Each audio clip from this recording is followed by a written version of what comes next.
This is video 3 of the NEISD New Teacher Training video series. I am so glad you're back with me once again. Hopefully, you completed your exit ticket activity for video 2 and you're ready to wrap things up with this final video module in our new teacher training. Here is an agenda for our time together in video 3. We'll talk about student goals, a class syllabus, lesson planning, things you must do with your students, the class as a community, and special events that occur throughout the year. It's always good to begin with goals. Appendix J of your SmartBook has the goal-setting template that is used for ESL students in basic classes and in levels 1 and 2. If you teach a level 3 class, you may want to start with this form and then use it to fill out the longer form for ESL 4 and HSE. The goal-setting form on those pages will be used for ESL levels 3 and 4. Now, if you get a new student during the semester and need to help them fill out their goal-setting worksheet, let them watch the goal-setting video on this website, A Bite of the Apple. This goal-setting video can be found on the HSE page of this website. After watching the video on goal setting, your student will be prompted to ask you for a goal-setting worksheet. The goals worksheets can be found on the HSE and the ESL pages of this website. Now, don't panic at the thought of a syllabus. Remember, I mentioned to you in the last video module that there is a syllabus for each class level on the NEISD website. If you haven't checked that out yet, I urge you to do so as soon as you get a chance. You should also offer a short syllabus for your own specific class that communicates specific information about you and what you expect from your students and what they can expect from you. You may have specific rules that they need to follow, or you may want to share ways that you'll all communicate or contact each other. This should be short and sweet, as they say. I can't be sure, but I'm guessing that you might have just made a bad face or rolled your eyes at the title of this slide. Lesson plans are a part of every teacher's life, and that's good news. If you plan ahead, your confidence level is definitely higher, and you will be ready to conquer the academic world. I love the quote here by Mary Kay Ash. She strongly believed in planning and said that you should plan your work and then work your plan. She proved her point as she took her cottage industry from her garage to an international business, Mary Kay Cosmetics. The point is that you have to decide what you're going to do and then make it happen. Appendix H has a template for lesson planning, but I urge you to check out the lesson plan template on the All Teachers page of A Bite of the Apple. We'll have more time to share thoughts about these templates when I see you face to face. For more info on what I think is a good way to start lesson planning, check out video 7 on the All Teachers page about backward design. In a nutshell, think about what you want your students to know and then how you will know that they know it. The plan sheet on the All Teachers page will help you do just that. The curriculum guide for your class that you have will have the TWC Content Standards 2.0 as well as the NRS and/or the ELP standards. All of this makes up info that you can draw from to create your own plans. Now, here are just a few ideas of how to put your lesson plans into action. Keep it lively. Establish a routine so that your students know what to expect. But remember that life shouldn't get boring. It is comforting to know what's happening next, and you should write an agenda on the board every day. It's not a bad idea to write the homework assignment right beside that agenda if homework is part of your plan. Start every day with some sort of a warm-up activity. This should only take 5 to 20 minutes and then jump into the meat of the lesson. Even though the order of your class is predictable, you could vary the activities to keep things fresh. Now I'm saying this in all caps.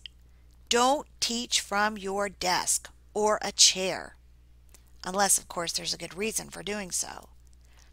Be up and about the room. Teaching is an active sport. Use technology. That surely means document cameras and smartboards, but kick it up with Kahoot or some other interactive things where the students can use their smartphones. Maybe you could get together with another class for a warm-up activity, a lesson maybe, or a special project.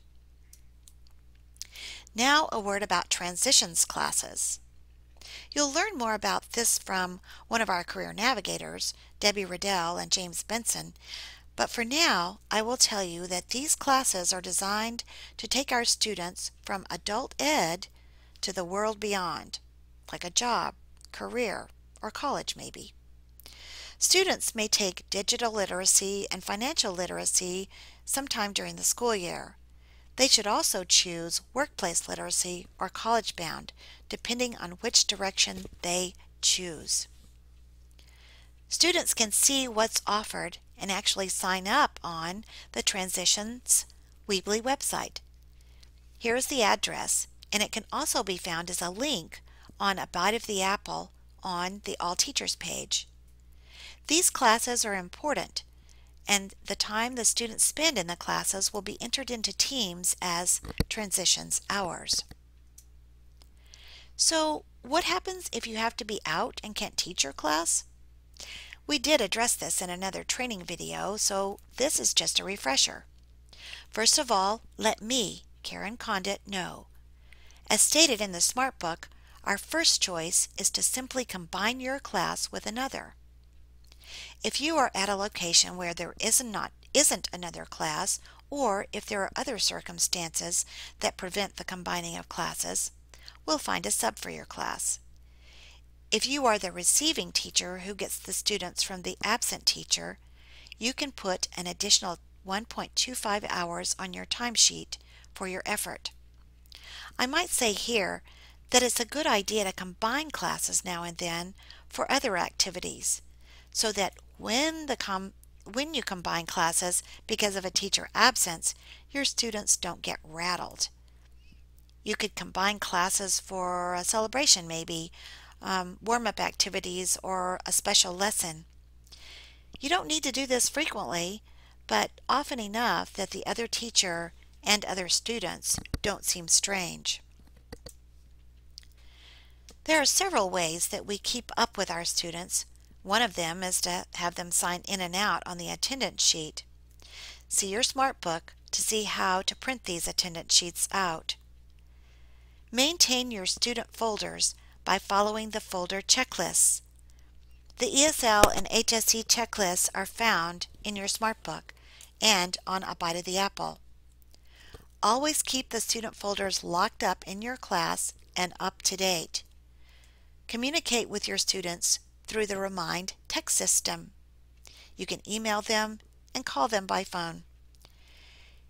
Get their contact information on the very first day. Your class is a little community. The next few slides will show you how to get that community feeling. Create a trifold board that you put up every day. Your classroom is very likely used by several teachers and classes. By setting up your board every day, you make it your very own room for 2.5 hours. Your students know where to find the sign-in sheet and where to get information. The trifold board is a great place to post celebrations and achievements. Check out the boards on the next slide. These are welcoming and colorful focus points. As silly as it may sound at first, we all function better with familiarity and routines. Your trifold board is just the familiarity that your students may see as a welcoming sight. Another way to make your class feel like a community is to celebrate. You can create certificates to hand out for various things. Have a class honor roll maybe. Give rewards for doing well on a project or on the progress test. Maybe you could have a celebration that has some sort of academic theme. See the Smart Book for the party guidelines if you choose to have a celebration. Here are some classes showing off their certificates after awards days. In the spring of the year, we hold an International Day. This is a blend of food, celebration, and cultures.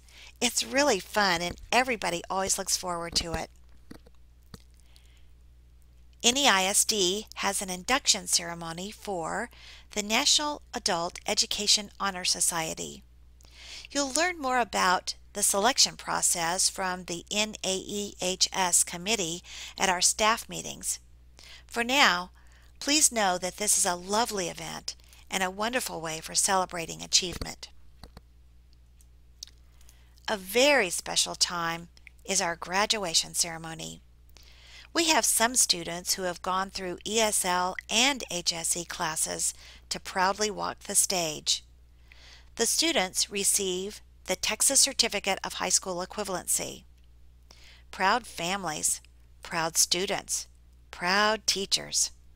What a happy and touching event this is. We're almost finished. I have to ask you if you're confused or have questions about anything. My answer to that is please ask questions. Go to Google, go to YouTube, etc. But always remember that help is just an email or a phone call away. And who are you going to call? Get answers and ideas from me, the academic facilitator, Karen Condit. You might ask where to get information by contacting your cluster liaison. More about that in days to come. You can ask fellow teachers. You can check your Smart Book. Help is all around you, and we all want you to succeed. Time for your exit ticket activity. That means you're done, finished, and ready to go. Name one thing from this video that you find confusing.